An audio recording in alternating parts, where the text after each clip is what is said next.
Paano daw kapag malabo ang print na kapag magpa-print may mga lining, malabo, walang colored, walang black. Ang gagawin nyo, mag-cleaning kayo. Dito sa search nyo, ito, ayan, search nyo dyan yung printers and scanner. Ito. Ngayon, pag nandito na kayo, lalabas yung model ng printer nyo. Kailangan naka-install nag-install kayo ng driver, nag-download kayo sa Google, type niyo model, install driver.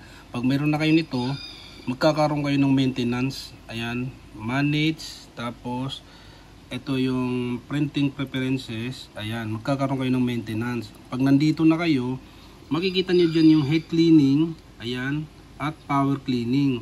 Ngayon, ito yung technique dyan. Mag-head cleaning kayo ng 3 beses. Kapag tapos mag-print kayo, kapag ganun pa rin, mag-power cleaning naman kayo. Ito, power ink flushing, 1 beses yan sa isang araw. Kailangan may laman yung mga tank. Halimbawa yung mga printer nyo, ayan, may mga laman yung mga ink tank kasi malakas yan mag-cleaning. Ngayon, may isa pa. Halimbawa, hindi pa rin nakuha dito sa power ink flushing yung mga Epson 3210 nyo, 3110, 5290, yan, dyan madalas mag-lag. Pagka ayaw pa rin dito makuha, mayroon isa, ito yung pinakamatindi, hindi ito tinuturo sa iba kasi malakas to at saka kailangan talaga puno yung ink nyo. Kailangan mayroon po kayong receiver. Halimbawa, nandito kayo sa receiver nyo, ayan.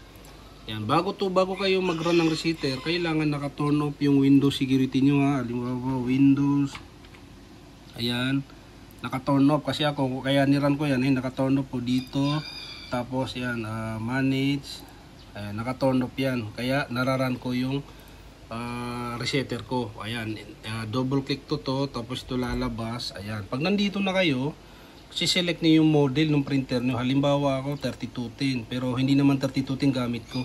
Andito sa baba makikita nyo dyan, yan, indication na naka-install yung printer ko sa computer, kaya nakikita dito. Kapag wala yan, halimbawa ang nakikita nyo lang dyan, auto selection, wala yung model ng printer nyo, halimbawa 3210, 5290, 3250, wala dyan, ibig sabihin hindi naka-install, kaya wala rin kayong maintenance. Yan, mag-install kayo ng driver, madali lang yun, download kayo sa Google. Ayun, pag nandito kayo, halimbawa ito yung sasample lang tayo, kunwari ito yung printer nyo, sinelect natin yan, okay. Tapos dito naman tayo, tapos di ba minsan pag magre-reset kayo dito kayo pumupunta, ngayon hindi tayo pupunta dito, dito tayo pupunta sa ink charge. Ayan, tapos okay natin. Ayan, yan, ink charge, ito, pipindutin nyo yan, hayaan nyo na yan, minsan 1 oras yan. Ngayon, kailangan may ink yung tank nyo, ha, malakas yan, kaya talagang pagbarado yan, may hangin yan, taob yan, malilinis yan. Ngayon, pag wala pa rin, hindi pa rin nakuha dito, kailangan nyo na yan dalhin sa repair shop. Kasi ang gagawin dyan, bubuksan. Manual declogging ang tawag doon.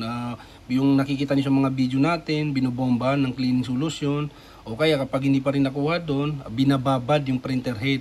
Kapag hindi pa rin nakuha doon, yun, papalitan na ng printer head. Pero bago tayo magpalit, gagawin muna natin ang lahat sa mga ganitong paraan. Kasi mahal yung printer head. Mga ganito, labor lang yan. Pero kung mayroon naman kayong mga receiver, kayo na lang gumawa. Yun sabi ko sa'yo, cleaning 3 beses.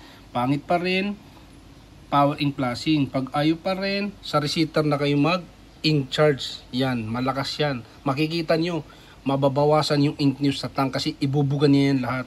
Kaya yun, kung nakatulong yung video, huwag niyong kalimutan i-like, i-share ang ating video. Maraming salamat. Mag-subscribe na rin po kayo. Support sa ating YouTube.